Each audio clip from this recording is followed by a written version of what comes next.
imbang-imbang ngono aku. Wong Dwarawati yen perlu kowe ngundhuh Dewa Suralaya. Ayo tanpanana pusaka Tradutresna.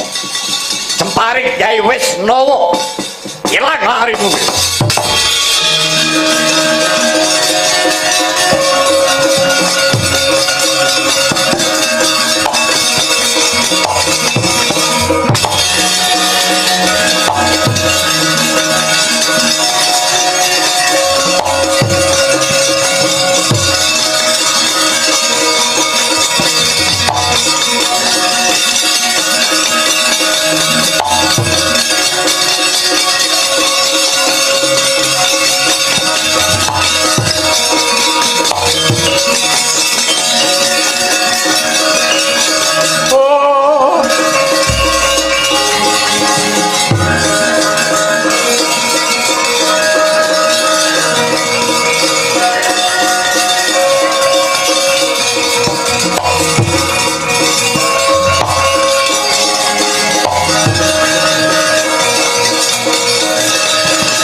Stijo Kanjeng Rama nyuwun pangapunten Rama. Kenang apa pusakamu kok ora mbok lepasake? Moko kowe nyumbari lawan para dewa. Dewa Suralaya sapa sing bakal kuat nadai pusakamu Kyai Wisnawa? Kowe rak paringane ibumu Yayi Petari Pertiwi. Wis mbok tamakake lawan pamanmu Janaka. Ya apa ora? Inggih, Rama. Yen kowe wani karo pamanmu Janaka padha karo kowe wis wani karo bapakmu. Lha pe ta apa kok nganti pusaka ora mbok lepasake kowe manembah karaku? Inggih, Rama. Kula rumaos lepat diwaji. Ngantos kula umumantun nyirnakaken kadang kula pun yali samba namung labet perkawis anggen kula kepi katresnan nanging nyatanipun katresnan kala wau mboten saged damel pemarning manah kula. Kula dadi dosa ingkang ageng Rama menapa malih dumateng paduka Kanjeng Rama lepat kula dumateng Kanjeng Paman Madukara. Paman Madukara iki bapak kula, nggih pepunden kula. Mila Rama, mboten wonten paukuman ingkang pantes kundhalaken kaliyan ingkang putra kejawi namung pejah. Rama, kula sampun rila ikhlas legawa manah kula. Kula dumugi ing sirna minangka panebusing dosa kalpatan kula, namung Rama mboten wonten pusaka kayangan ingkang saged nyampurnaken jiwa raga kula kejawi namung pusaka Dwarawati pusakanipun Rama Prabu Sri Bathara Kresna ngengeti bilih kula menika putra paduka nggih atmajanipun Rama Pukulun Sang Hyang Bathara Wisnu. Sampun Rama, dinten menika kula sampun pasrah dhumateng paduka Kanjeng Diwaji Pejah sang kula. Dosa menapa menawi ngantos kula kelantur-lantur anggen kula wantun kaliyan paduka Kanjeng Rama Prabu. Mila sumangga pejah gesang kula Diwaji. Mengkono Stijo inggih Rama. Kowe wis lair batin ucapmu kang mangkono mau. Inggih. Lair batosna coba tolen gurimu kuwi sapa? Aduh adikku di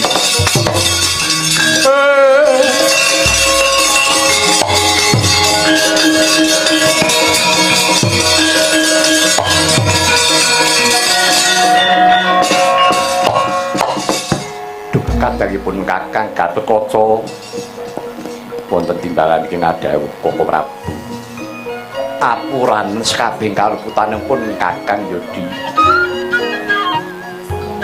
rikala semana pun Kakang tansah pasulayan saben-saben prajurit Tresna Sulaya mesti mung karo pringgondani Buma mung karo Gatotkaca paribasan pun kakang tansah ngribeti kelawan katentremaning atimu wiwit rebutan Kikis Tunggarana nganti Topeng Waja sak piturute tansah memungsuhan karo kowe Gatotkaca mula dina iki ya di pun kakang bakal munggah marang Lokabaka supaya ora bakal kesluru margaku Gatotkaca pun kakang njaluk senjata pitulung karo Si Adi turutana pamundhutipun kakang ya inggih Koko Prabu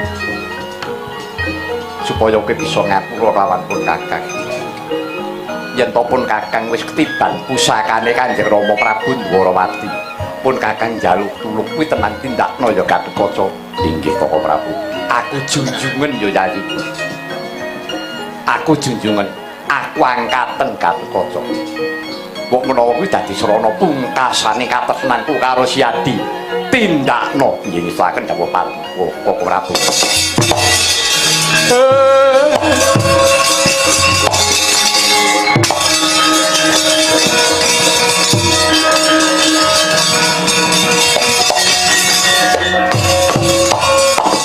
Stijo wonten dawuh Dewaji ya wis ento pancen mengkono wis lega rasane atimu wis ora ana bareng kang nabet ana rasane tekse iki mengko balimu marang Lokabaka bakal antuk marga ingkang gampang muga tinampa dening Gusti kang akeh jagat weningna ciptamu menepno rasamu Stijo pun bapa ingkang bakal ngunggahke balimu marang Lokabaka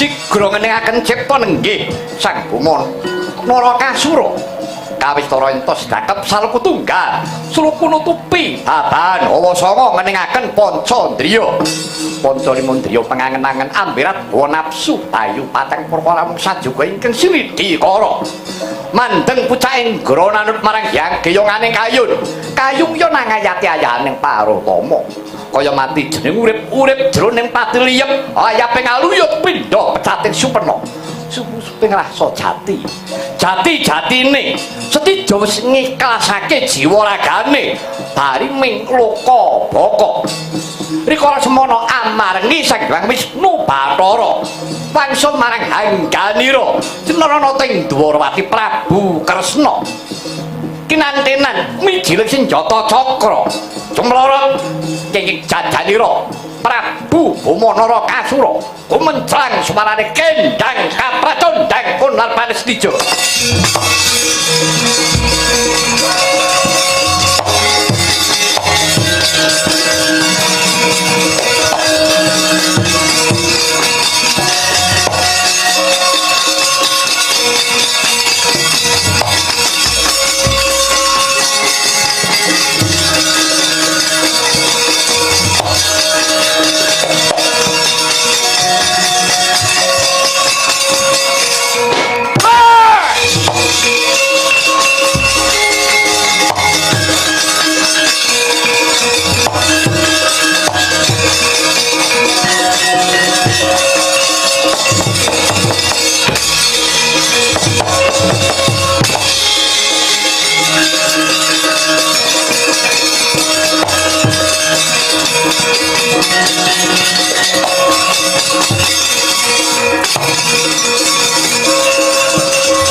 Aja nganti mbok udunake dhisik.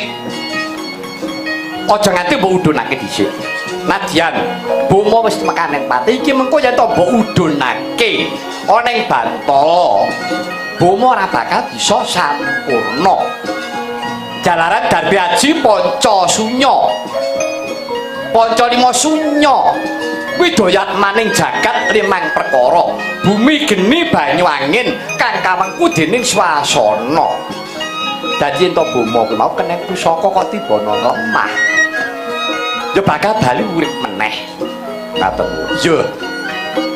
Ngentenono. Kalamurasana cahya. Ingkang mijih saka hanggane Kakang Musi Bomo lagi dono konarpaning neraka.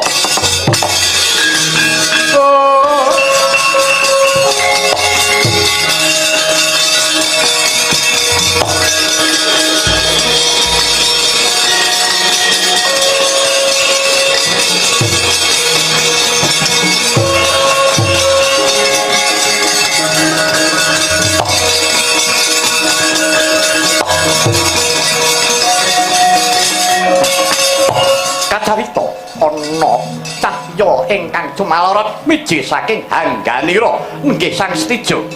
Ugi wonten cahya ingkang saking Dirgantara.